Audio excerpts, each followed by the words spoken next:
दोस्तों, स्वागत है आपका हमारे चैनल द यूनिक वर्ल्ड में। दोस्तों, आज हम आपको राजा और भिखारी की बड़ी मस्त नई मजेदार कहानी सुनाएंगे। वीडियो को पूरा जरूर देखें। दोस्तों, एक समय की बात है, किसी गांव में एक भिखारी रहता था। खाने की तलब में वह हर दिन घने जंगल को पार करके किसी न किसी के घर भिक्षा लेने जाया करता था। आज भी इसी तरह वह भिक्षा लेकर अपने घर की तरफ जा रहा था, लेकिन वह आज बहुत खुश था। उसने फटे हुए जूते भी पहने हुए थे। वह खुशी में गुनगुनाते हुए जंगल के रास्ते अपने घर को लौट रहा था। उसी जंगल में एक राजा भी था, जो अपने हालात से बहुत दुखी था और महल से भागकर वहां आराम कर रहा था। तभी राजा की नजर उस भिखारी पर पड़ी। भिखारी को इतना खुश देखकर वह यह सोचने को मजबूर हो गया कि इस इंसान के पास कुछ नहीं है। फटे हुए कपड़े व पैरों में कटे जूते होने के बावजूद भी यह कितना खुश है। और एक मैं हूँ जो दिन रात एक करके अपनी प्रजा और परिवार वालों की सेवा करता हूँ, लेकिन इसके बाद भी वो लोग खुश नहीं होते हैं। उन सभी को सिर्फ मेरी राजगद्दी चाहिए और इसके लिए वे मुझे मरवाने का षड्यंत्र भी रच रहे हैं।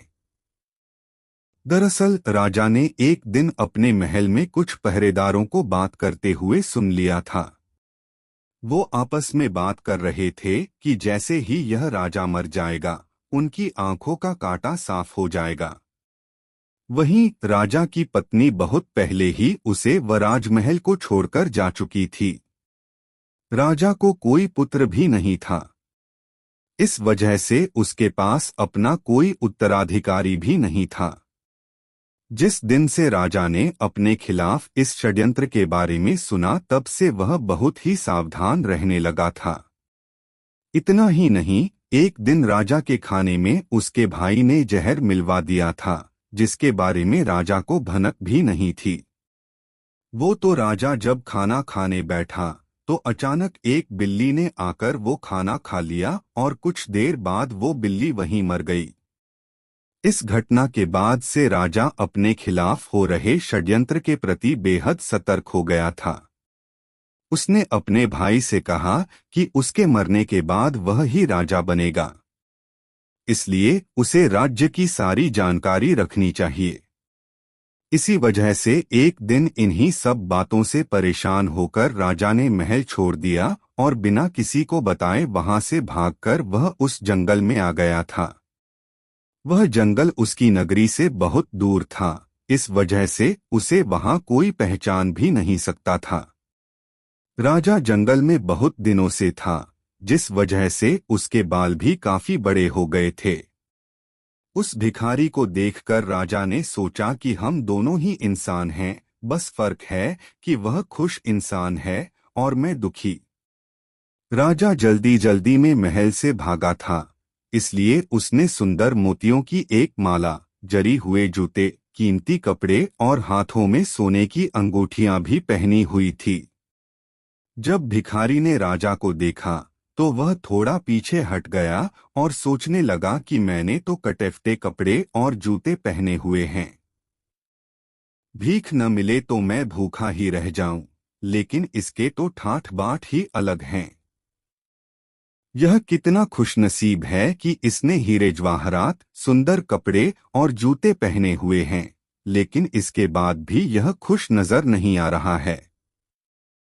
उसने सोचा, चलो इस शख्स से ही उसके खुश न होने की वजह पूछता हूँ। भिखारी राजा के पास पहुंचा और उसे राम राम बोला। राजा ने भी भिखारी को राम राम का जवाब दिया।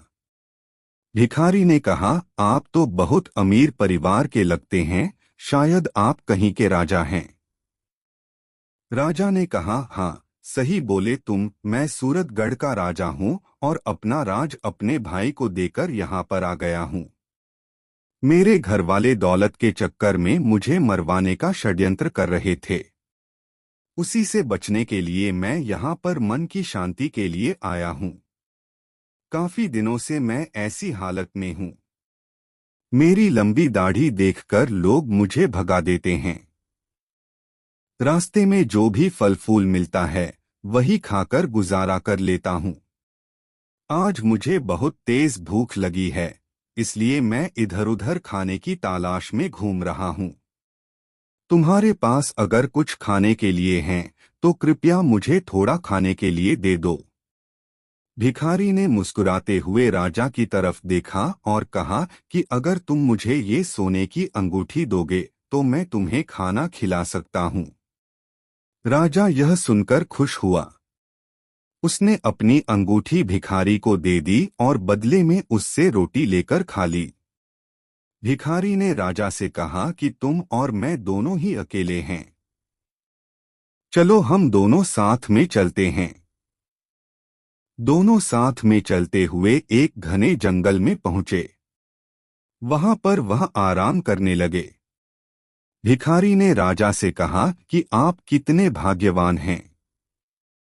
आपके पास इतनी धन दौलत है, लेकिन मेरे पास कुछ भी नहीं है। फटे जूते पहने हैं। आपकी अंगूठी से मेरी बहुत सी समस्याएं दूर हो जाएंगी। फिर राजा ने कहा कि मैं भी तुम्हारी ही तरह कुछ सोच रहा था। तुम्हें फटे जूतों की परवाह किए बगैर खुशी से अपने रास्ते की तरफ जाते देख मैंने सोचा तुम्हारे जैसा कोई खुशनसीब नहीं होगा। मेरे पास सब कुछ होते हुए भी मैं खुश नहीं हूं। हम दोनों की हालत एक जैसी ही है। फिर बातों ही बातों में उस भिखारी ने राजा से उसके राज्य की सारी जानकारी पूछ ली और फैसला किया कि रात में जब राजा सो जाएगा तो वह उसके कपड़े और गहने लेकर वहां से भाग जाएगा। जब तक राजा सोया नहीं तब तक भिखारी उससे मीठी मीठी बातें करता रहा। रात को उसने राजा को खाने में बेहोशी की दवा मिलाकर खिला दी। इससे राजा गहरी नींद में सो गया। फिर भिखारी ने राजा के कपड़े व उसके सारे गहने पहने और वहां से भाग गया। राजा सोता ही रह गया, लेकिन रास्ते में उसे कुछ चोरों ने देख लिया। उन्होंने उसे राजा समझकर पकड़ लिया और उसके सारे कपड़े और गहने छीन लेते हैं। अब भिखारी के पास सिर्फ धोती ही बची थी। चोरों ने सब कुछ लूटने के बाद उसे एक पेड़ से बांध दिया और उससे पूछने लगे कि वह कहाँ का राजा है। अगर नहीं बताओगे तो तुम्हें मारकर कहीं फेंक देंगे। भिखारी ने चोरों से कहा कि वह राजा नहीं है। मैंने अपनी लालच की वजह से एक राजा के सारे कपड़े और गहने चोरी कर पहन लिए थे। वह राजा अपने जीवन से दुखी है और जंगल में खाने के लिए भटक रहा है। चोरों ने उसे बोला कि वह नाटक कर रहा है। उन्होंने फिर से उससे पूछा कि तुम कहाँ के राजा हो। भिखारी ने चोरों को बताया कि वह राजा राय प्रताप है, जो सूरतगढ़ का राजा है। उसका भाई राय बहादुर उसके राज्य का मंत्री है। वह अभी जंगल में आराम कर रहा है, लेकिन चोरों ने उसकी बात पर भरोसा नहीं किया। उधर जब राजा की नींद खुलती है तो वह भिखारी को बुलाता है। उसने अपने सामान को देखा तो उसके पास सिर्फ एक पोटली ही होती है, जिसमें उस भिखारी का कुछ सामान होता है। दूसरी तरफ वो चोर सूरतगढ़ के महल में पहुंच जाते हैं। वहां पहुंचकर वो राजा के भाई राय बहादुर से कहते हैं कि उनके पास उनका भाई है। अगर वो उसे जिंदा बचाना चाहते हैं तो उसके लिए उन्हें 3000 सोने के सिक्के दोने होंगे। यह सुनकर राय बहादुर ने बोला, इसके लिए तुम्हें मेरे भाई को मुंह पर कपड़ा बांधकर राजमहल लाना होगा, तभी हम तुम्हें सोने के 3000 सिक्के देंगे। चोर उस भिखारी के मुंह पर कपड़ा बांधकर उसे राजमहल लाते हैं और उसे राय बहादुर के हवाले कर देते हैं। राजा के कपड़ों में भिखारी को देखकर राय बहादुर को यकीन हुआ कि यह उसका भाई ही है। उसने सोचा कि अब वो इसे मारकर खुद राजा बन जाएगा, लेकिन जब उसने भिखारी के मुंह से कपड़ा हटाया तो वह गुस्सा हो गया। उसने चोरों को कहा कि मुझे पता था कि तुम लोग दौलत के चक्कर में मुझसे झूठ बोल रहे हो। यह आदमी मेरा भाई नहीं है। हम तुम्हें 2 महीने का समय देते हैं, मेरे भाई को पकड़कर लाओ। अगर नहीं लाए तो तुम सबको गोली मार देंगे, और अगर यहां से भागने की कोशिश की तो जिंदा दफन करवा दूंगा। यह सुनकर सभी चोर बहुत डर गए और मौका मिलते ही वहां से भाग गए। रास्ते में उन्होंने भिखारी से कहा कि तुम सही थे।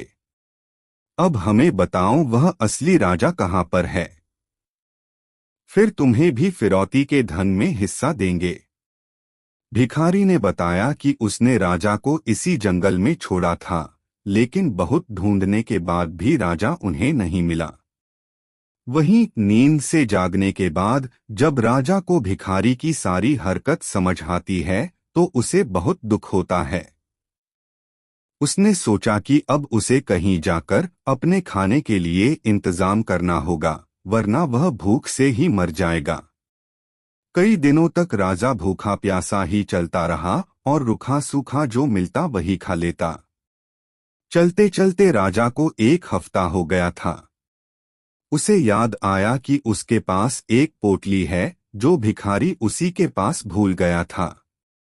वह उस पोटली को खोलता है तो उसमें उसे सन्यासियों के कपड़े मिलते हैं।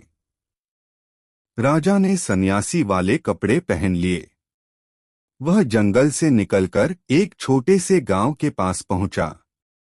वहां एक नदी के किनारे पहुंचकर वह सो गया और 2 दिनों तक सोता रहा।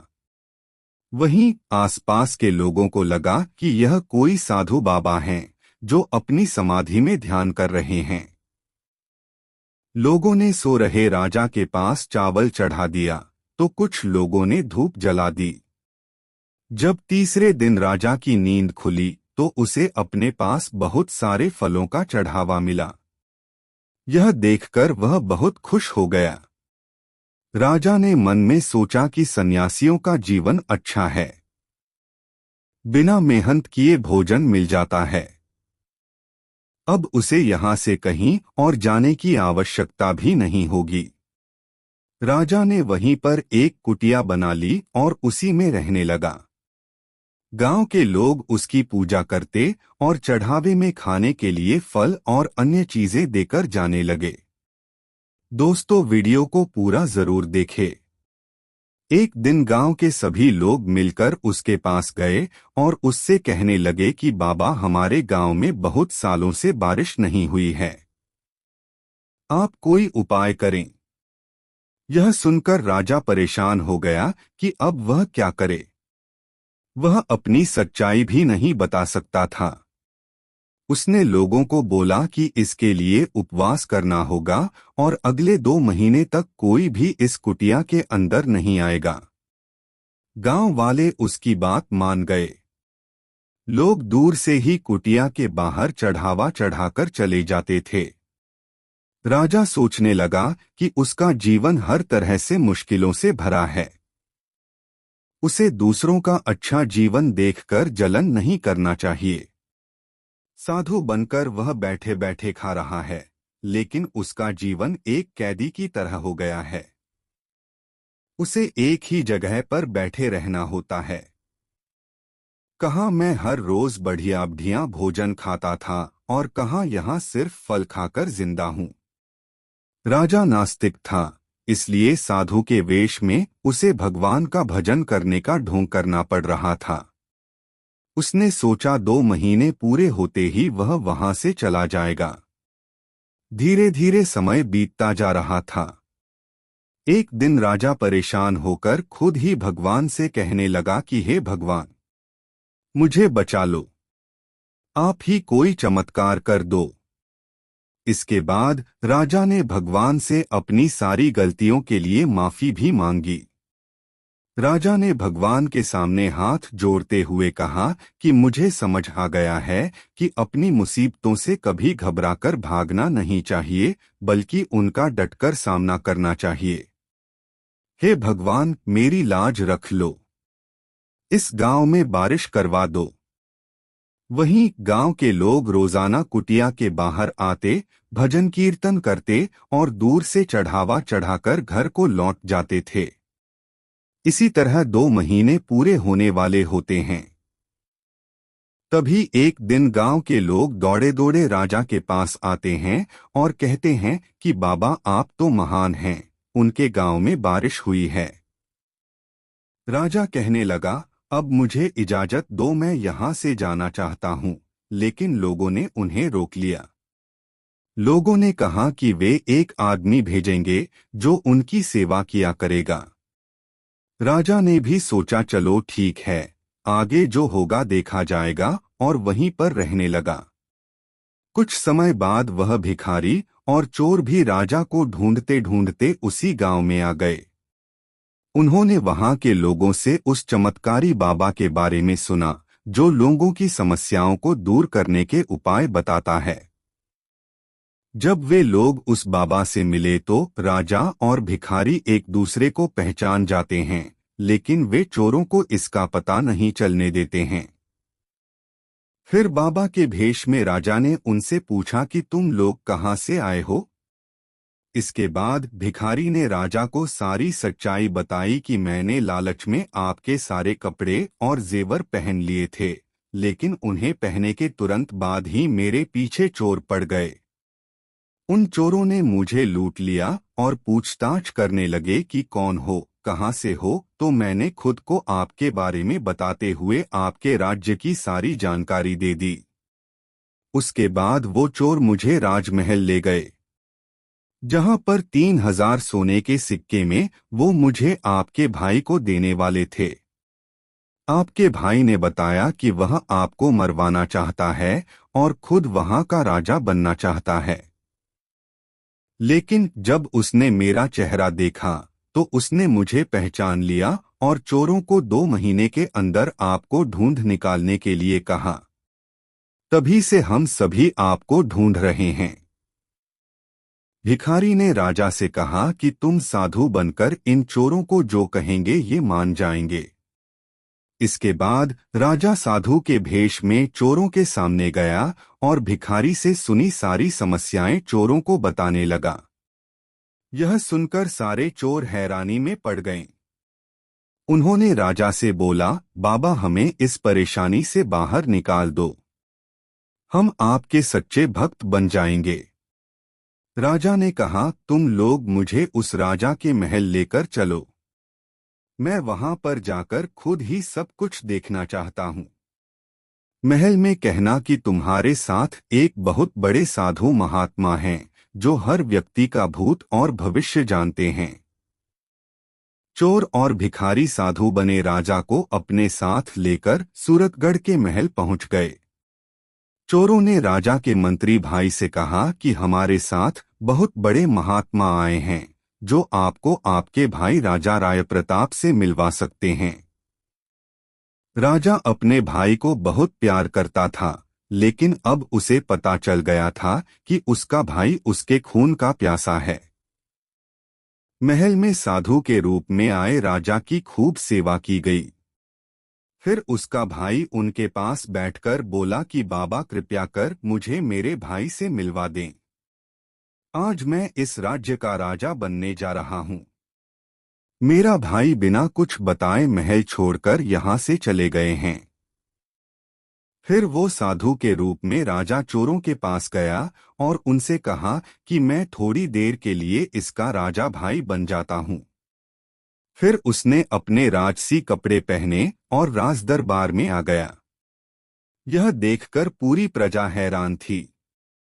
सभी लोग राजा को वापस आया देखकर उसकी जय जयकार करने लगे। उन्होंने राजा से पूछा कि वह इतने दिनों तक कहाँ पर थे। वहीं राजा का भाई यह सब देखकर हैरान था। वह लोगों से कहने लगा कि यह उसका राजा भाई नहीं है, बल्कि यह तो एक साधु है जिसने थोड़ी देर के लिए मुझे अपने भाई के रूप से मिलवाया है। वह अभी अपने असली रूप में आ जाएंगे और बाबा बन जाएंगे। राजा ने भी सभी को समझाते हुए कहा कि मैं थोड़ी देर में अपने असली रूप में आ जाऊंगा। इसके बाद सभी लोग राजा के भाई का राज्याभिषेक करने लगे। वह जैसे ही राजा की गद्दी पर बैठने वाला था, वैसे ही साधु बने राजा ने कहा, मैं खुद अपने भाई को राजा बनाना चाहता था, लेकिन एक दिन मैंने महल में लोगों को मेरे खिलाफ हो रही साजिश के बारे में बात करते हुए सुन लिया था। मुझे कभी भी यह नहीं पता चल सका कि इन सब के पीछे मेरे अपने ही भाई का हाथ है। अगर मेरा भाई मुझसे अपने राजा बनने की बात कहता तो मैं खुशी उसे राजा बना देता, लेकिन इसने मुझे जहर देकर मारने का प्रयास किया। पर जिस पर भगवान का साया हो, उसका कुछ नहीं बिगड़ता। यह सुनकर राजा का भाई राय बहादुर बोलने लगा कि यह साधु कुछ भी अनापशनाप बोल रहा है। यह हमें ठगने का प्रयास कर रहा है। उसने राजा को धमकी देते हुए कहा कि तुम यहाँ से जल्दी से दफा हो जाओ, वरना तुम्हें धक्के मारकर महल से बाहर निकाल देंगे। राजा का एक वफादार सेवक था। साधु बने राजा की बातें सुनकर वह रोने लगा। रोते हुए उसने बोला, मैंने आपको पहचान लिया है। आप ही हमारे असली राजा हैं। मुझे क्षमा कर दें। मैंने ही आपके खाने में जहर मिलाया था। इसके बदले में मुझे आपके भाई ने 1000 सोने के सिक्के देने का वादा किया था। आप मुझे माफ कर दो। मैं आपका असली गुनहगार हूं और इसके लिए आप मुझे जो भी सजा देंगे मैं उसके लिए तैयार हूं। अब राजा के जीवन की सारी सच्चाई पूरी प्रजा को पता चल गई थी। सभी लोग राजा के मंत्री भाई को घृणा की नजरों से देख रहे थे। राजा ने अपने महल के मंत्रियों को आदेश दिया कि वह अपने महल से अपने भाई को बेदखल कर रहा है। उसे आज ही 1 साल के लिए यह राज्य छोड़कर जाना होगा। जब उसे अपनी गलती का एहसास हो जाएगा तो वह महल में वापस आकर मेरे साथ काम करने का अधिकारी बन सकेगा। एक बार फिर से राजा राय प्रताप को अपने राज्य की राजगद्दी मिल गई और वह फिर से अपनी प्रजा की सेवा करने लगे। राजा ने भिखारी को अपने महल का मंत्री बना दिया और चोरों को भी महल में माली का काम दे दिया। 1 साल बीतने के बाद राजा का भाई भी महल वापस आ गया था। उसे अपनी गलती का एहसास हो गया था। महल वापस आकर उसने अपने भाई से माफी मांगी और पूरे कर्तव्य से अपना काम करने का वचन दिया। राजा ने फिर से उसे महल में उसका स्थान वापस दे दिया। कहानी से सीख, राजा और रंक की कहानी हमें यह शिक्षा देती है कि कभी लोभ के कारण दूसरों का बुरा नहीं करना चाहिए। हमेशा सत्य का मार्ग अपनाना चाहिए और पूरी निष्ठा से जीवन के प्रति अपनी जिम्मेदारियों को अपनाना चाहिए। दोस्तों, वीडियो कैसा लगा कमेंट में जरूर बताएं और वीडियो को एक लाइक जरूर कर दे। 2 भूखा राजा और गरीब किसान की कहानी। सालों पहले एक नगर का राजा अपने राज्य में रात को अपना रूप बदलकर घूमता था। वो रूप बदलने के बाद लोगों से मिलकर अपने यानी राजा के बारे में जानने की कोशिश करता और उनकी समस्याओं को समझता था। एक रात जब वह नगर घूमकर आया तो अचानक जोर से बारिश होने लगी। उसने देर किए बिना एक गरीब के घर का दरवाजा खटखटाया। राजा के दरवाजा खटखटाने के बाद घर से एक व्यक्ति निकला। वह एक गरीब किसान था जो अपनी पत्नी और बच्चों के साथ रहता था। बारिश तेज थी तो किसान ने राजा को अंदर आने के लिए कहा। राजा ने घर में जाने के बाद पूछा, क्या आप मुझे कुछ खिला सकते हैं? मुझे बहुत तेज भूख लगी है।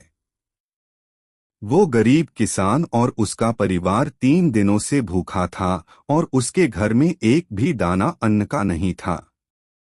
किसान के मन में हुआ कि भले ही हम भूखे हैं, लेकिन अपने अतिथि को यूं भूखा नहीं रख सकते। अब किसान ये सोच कर बेचैन हो गया कि अपने अतिथि का पेट कैसे भरा जाए। तभी उसने घर के सामने वाली दुकान से चावल चुराने की तरकीब सोची। उसने सिर्फ अतिथि के लिए ही 2 मुट्ठी चावल लिया और उसे पकाकर राजा को खिला दिया। तब तक बारिश रुक गई थी और राजा अपने घर चला गया। दूसरे दिन दुकान का मालिक अनाज की चोरी की शिकायत लेकर राजा के पास पहुंचा। राजा ने दुकान के मालिक और उस गरीब किसान को अपनी सभा में प्रस्तुत होने का आदेश दिया। सबसे पहले सभा में पहुंचे किसान ने राजा के सामने जाकर अपनी चोरी का इल्जाम कबूल कर लिया और बीती हुई रात की पूरी बात राजा को बता दी। किसान राजा से कहता है कि मैंने चोरी की, लेकिन मेरे परिवार ने उस अनाज का एक निवाला भी नहीं खाया। गरीब किसान की बातें सुनकर राजा बहुत दुखी हुआ और उसने किसान को बताया कि अतिथि के रूप में मैं स्वयं तुम्हारे घर आया था। इसके बाद राजा ने सभा में पहुंचे दुकानदार से पूछा कि क्या आपने अपने पड़ोसी को चोरी करते हुए देखा था। दुकानदार ने जवाब दिया कि हाँ, मैंने इसे रात में चोरी करते हुए देखा था। दुकानदार की बात सुनने के बाद राजा कहता है कि इस चोरी के लिए मैं पहले जिम्मेदार हूं और फिर दूसरा तुम हो, क्योंकि तुमने अपने पड़ोसी को अनाज की चोरी करते हुए देखा, मगर कभी उसके भूखे परिवार को नहीं देखा। तुम अपने पड़ोसी होने का धर्म बिल्कुल निभा नहीं पाए। इतना कहने के बाद राजा ने दुकानदार को सभा से जाने के लिए कह दिया और किसान की अतिथि निष्ठा भाव को देखकर उसे 1000 सोने के सिक्के इनाम के रूप में दे दिया। कहानी से सीख: अगर कोई आसपास रहने वाले मुसीबत में है तो हमें उनकी मदद करनी चाहिए। दोस्तों, यह कहानी आपको कैसी लगी कमेंट में जरूर बताएं। 3 ज्ञानी बालक और राजा की कहानी। कई वर्षों पहले की बात है। युधिष्ठिर नाम का एक राजा हुआ करता था। उसे शिकार का बड़ा शौक था। एक बार वह अपने सैनिकों के साथ शिकार के लिए जंगल गया हुआ था। वो जंगल काफी घना था। शिकार की तलाश में वह जंगल में काफी अंदर तक चला गया था। तभी वहां अचानक तेज तूफान आ गया। सब तितर-बितर हो गए। जब बारिश रुकी तो राजा ने देखा कि उसके आसपास कोई भी नहीं है। राजा अकेला था। उसके सैनिक उससे बिछड़ गए थे। शिकार की तलाश में भटकने की वजह से राजा थक भी गया था। भूख और प्यास के मारे उसका बुरा हाल हो रहा था। तभी उसे 3 लड़के आते दिखे। राजा उनके पास गया और बोला कि भूख और प्यास के मारे मेरी जान निकल रही है। क्या मुझे कुछ खाना और पानी मिल सकता है? लड़कों ने बोला क्यों नहीं, और वे भागकर अपने घर गए और राजा के लिए भोजन और पानी लेकर आए।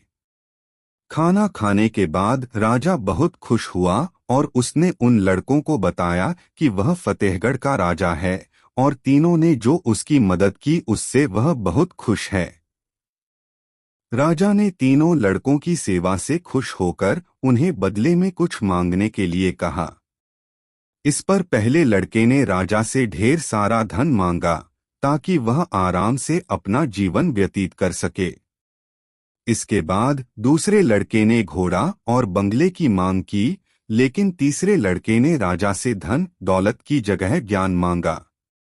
उसने बोला, राजा मैं पढ़ना चाहता हूँ। राजा राजी हो गया।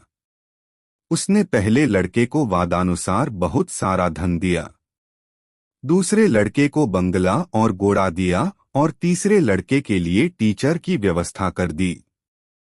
बहुत दिन बीतने के बाद एक दिन अचानक राजा को जंगल वाली घटना याद आई तो उसने उन तीनों लड़कों से मिलना चाहा।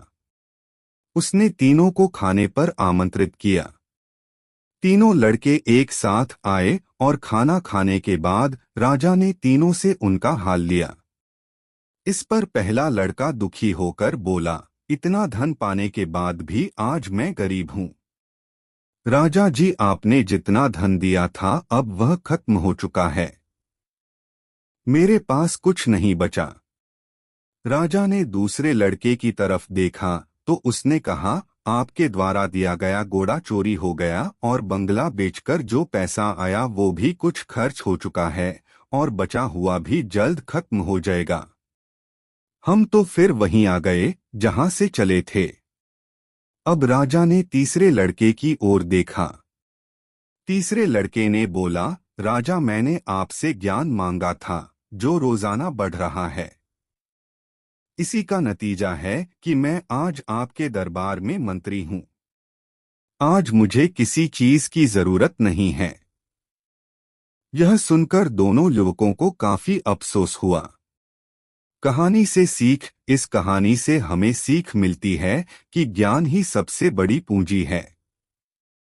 दोस्तों, यह कहानी आपको कैसी लगी कमेंट में जरूर बताएं और वीडियो को एक लाइक जरूर कर दें।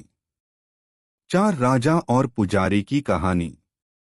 बहुत समय पहले जावा नाम का साम्राज्य हुआ करता था। वहां सिद्धि मांत्रा नामक एक ब्राह्मण रहता था। वह बहुत ज्ञानी था। राजा भी उसके ज्ञान से काफी प्रसन्न रहते थे। इसलिए उन्होंने ब्राह्मण को सारी सुख सुविधाएं दे रखी थी। कुछ समय बाद सिद्धि मांत्रा ने एक खूबसूरत कन्या के साथ शादी कर ली। विवाह के कुछ समय बाद उन्हें एक बेटा हुआ जिसका नाम मानिक रखा गया। सिद्धि मांत्रा का बेटा मानिक जैसे जैसे बड़ा होता गया उसकी भी बुद्धि अपने पिता के जैसे बढ़ती चली गई। मानिक के ज्ञान से राजा भी काफी प्रसन्न रहते थे। धीरे धीरे कर मानिक को पूरे राज्य में अपने पिता जैसा सम्मान मिलने लगा। इतनी अच्छाइयां होने के साथ साथ मानिक की एक बुरी आदत थी। वह दिन रात जुआ खेलता था। इस खेल में वह ऊंची बोली लगाने के बावजूद भी हार जाता था। धीरे धीरे करके उसने अपने माता पिता की सारी संपत्ति जुए में बर्बाद कर दी। यही नहीं, इस खेल के चलते उसने कई गांव वालों से भी उधार लेना शुरू कर दिया। यह सब देख उसके माता पिता काफी दुखी रहते थे। लाख कोशिशों के बावजूद भी वे अपने बेटे के इस गंदी आदत को नहीं छुड़ा पाए। एक दिन गांव के लोगों ने मानिक से अपने उधार चुकाने के लिए कहा। मानिक तुरंत अपने पिता के पास पहुंचा और कहा, पिताजी मेरी मदद कीजिए। आप तो इतने ज्ञानी हैं, कृपया कर मुझे कुछ रास्ता बताइए। सिद्धि मांत्रा से अपने बेटा का यह दुख देखा नहीं जा रहा था। वह अपने पुत्र को दुखी देख बहुत व्याकुल हो रहे थे। एक दिन ब्राह्मण सिद्धि मांत्रा ने तय किया कि वह आसपास के गांवों में भी जाकर पूजा पाठ कराएंगे और अपने बेटे के उधार को चुकाने की कोशिश करेंगे। हालांकि सिद्धि मांत्रा के मन में यह चिंता हमेशा रहती थी कि पूजा पाठ करके बेटे के उधार के सारे पैसे उतार पाना मुनासिब नहीं है। एक दिन यही सब सोचते सोचते सिद्धि मांत्रा को नींद आ गई। तभी उन्होंने सपना देखा कि पूर्व दिशा की ओर एक ज्वालामुखी पर्वत है जिसमें एक बड़ा सा खजाना छिपा हुआ है। इसकी देखभाल नागा बेसुकी नाम का एक आदमी करता था। उस सपने में उसे यह पता चला कि उसे नागा बेसुकी से मदद मांगनी चाहिए। जब सिद्धि मांत्रा की नींद खुली तो वह काफी चकित हुआ। उसने तुरंत सारी बातें अपनी पत्नी को बताई। सिद्धि मांत्रा की बात सुनकर उसकी पत्नी ने कहा कि एक बार हमें इस बारे में पता करना चाहिए। शायद हमें सच में मदद मिल जाए। उसने कहा, चलिए हम दोनों साथ चलते हैं। आखिरकार हमारे लाड़ प्यार ने मानिक को बिगाड़ा है। सिद्धि मांत्रा अपनी पत्नी की बात से राजी हो गया। अगली सुबह दोनों उस पर्वत की ओर जाने के लिए निकल पड़े। ज्वालामुखी पर्वत की ओर जाते समय सिद्धि मांत्रा और उसकी पत्नी दोनों को कई तरह के कष्ट झेलने पड़े, लेकिन उन्होंने सभी तकलीफों को सहन किया और अंत में उस पर्वत के पास पहुंचे। वहां पहुंचकर ब्राह्मण ने मंत्र पढ़ते हुए घंटी बजानी शुरू कर दी। तभी वहां नागा बेसुकी नामक व्यक्ति उपस्थित हुआ। सिद्धि मांतरा और उसकी पत्नी ने झुककर नागा बेसुकी को प्रणाम किया और अपनी परेशानी बताई। नागा बेसुकी शांत होकर उनकी बातें सुन रहा था। उसे पता था कि ब्राह्मण सिद्धि मांतरा बहुत ज्ञानी और भगवान के बहुत बड़े भक्त हैं। वह अपने पुत्र के कारण काफी कष्ट में है। इसलिए नागा बेसुकी ने उनकी मदद के लिए अपने शरीर का एक हिस्सा झाड़ा, जिससे ढेर सारा धन, जेवर और सिक्के की बरसात होने लगी। इसके बाद नागा बेसुकी ने सिद्धि मांतरा से कहा, हे ब्राह्मण, आप अपनी जरूरत के हिसाब से धन ले जाएं। इतना कहते ही नागा बेसुकी वहां से गायब हो गए। इसके बाद सिद्धि मांतरा और उसकी पत्नी ने अपनी जरूरत के हिसाब से धन बटोरा और नागा बेसुकी को धन्यवाद कहकर वहां से चले गए। इधर अपने घर पर माता पिता को न पाकर मानिक बहुत चिंतित हो रहा था। दरअसल आधी रात को कभी भी उसके माता पिता घर से बाहर नहीं जाते थे। उसे डर था कि उसके माता पिता उसके कारण किसी मुसीबत में न फंस गए हो, क्योंकि उन्होंने उसे वचन दिया था कि जब तक वे उसके उधार चुकाने के लिए कोई व्यवस्था न कर ले वह घर नहीं लौटेंगे। तभी अचानक दरवाजे पर खटखट की आवाज सुनाई दी। मानिक दौड़कर दरवाजा खोलने पहुंचा। उसने देखा कि उसके माता पिता लौट आए थे। यह देख वह बहुत खुश हुआ। उसने तुरंत उनसे पूछा कि वे कहाँ गए थे, लेकिन उन्होंने मानिक के प्रश्न को टाल दिया और उससे दूसरी बात करने लगे। अगली सुबह उन्होंने मानिक को ढेर सारा धन दिया और कर्ज चुकाने के लिए कहा। अपने माता पिता के पास इतना सारा धन देखकर मानिक को काफी आश्चर्य हुआ। उसने उनसे पूछा कि इतना सारा धन कहाँ से आया, लेकिन उन्होंने उसे कुछ नहीं बताया। अंत में मानिक को अपनी गलती का एहसास हुआ और उसने अपने माता पिता से माफी मांगी और उन्हें वचन दिया कि वह अब दोबारा ऐसी गलती नहीं करेगा। इसके साथ ही वह अपने पिता के साथ पूजा पाठ में जुट गया। कहानी से सीख। इस कहानी से हमें यह सीख मिलती है कि हर किसी को अपनी गलतियों को सुधारने का मौका मिलना चाहिए, क्योंकि जो अपनी गलती सुधार लेता है वही एक अच्छा इंसान बनता है। दोस्तों, वीडियो को लाइक जरूर कर दे। 5 राजा और मछुआरे की कहानी। बहुत साल पहले अंग देश में एक राजा राज करते थे। उस राजा के पास एक बेहद खूबसूरत तालाब था, जिसमें कई सारी मछलियां हुआ करती थी। उन मछलियों की देखभाल के लिए राजा ने एक मछुआरे को काम पर रखा था। उस मछुआरे का स्वभाव बहुत अच्छा था। वह राजा की सभी आज्ञा का पालन करता था। राजा को जब भी मछली खाने का मन करता था, वह उसी मछुआरे को कहकर अपनी पसंद की मछली मंगवाते थे। मछुआरा हर बार उनके लिए बेहद स्वादिष्ट मछली लेकर आता था। एक दिन राजा के मन में यह सवाल आया कि भला हर बार यह इतनी स्वादिष्ट और बढ़िया मछली कैसे पकड़ सकता है। तभी एक दिन राजा को अपने गुप्तचरों से पता चलता है कि मछुआरे को तो मछली पकड़नी आती ही नहीं, लेकिन फिर भी वह राजा के लिए मछली लेकर आता था। एक दिन राजा ने सोचा कि क्यों न इसकी जांच की जाए कि मछुआरा मछली कैसे पकड़ता है। राजा ने तुरंत दास को आदेश देकर मछुआरे को बुलवाया और कहा, सुनो, आज तुम मेरे लिए तालाब की सबसे बड़ी मछली पकड़कर लेकर आओ। मेरा मछली खाने का बहुत मन हो रहा है। राजा के आदेश के बाद मछुआरा मछली पकड़ने के लिए तालाब की ओर चल पड़ा। राजा भी दबे पांव उसके पीछे पीछे चल पड़े। तालाब के पास पहुंचते ही मछुआरे ने एक मंत्र पढ़ा और तालाब की सबसे बड़ी मछली उसके पैरों के पास आकर गिर पड़ी। फिर मछुआरे ने तालाब को झुककर प्रणाम किया और वहां से महल की ओर निकल पड़ा। राजा पीछे से सब कुछ छिपकर देख रहे थे।